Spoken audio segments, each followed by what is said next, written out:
मुंबईमध्ये उद्धव ठाकरेंना मोठा राजकीय धक्का बसलेला आहे। नगरसेवक सरिता म्हस्के शिवसेनेच्या गळाला लागल्याची सूत्रांची माहिती आहे।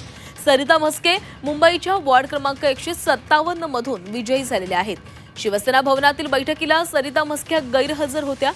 गट नोंदणी करण्यासाठी शिवसेना उद्धव बाळासाहेब ठाकरे पक्षाचे सर्व नगरसेवक नवी मुंबईतील कोकण भवनामध्ये पोहोचले, मात्र सरिता म्हस्के गैरहजर होत्या।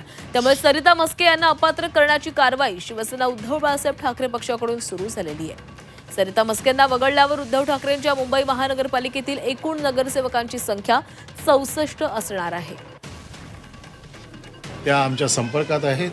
आम्ही त्याच्यासाठी त्यांच्याकडनं परवानगी घेतलेली आहे। येत्या 2 दिवसात त्यांची देखील नोंदणी केली जाईल। पण कारण काय अनुपस्थित असण्याचं कारण त्यांनी आम्हाला सांगितलेलं आहे आणि आम्ही विभागीय आयुक्तांना सांगितलेलं आहे।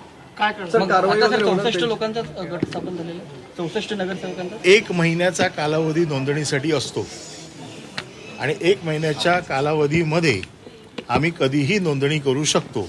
त्यामुळे अजून बरोबर 25 दिवस बाकी आहेत।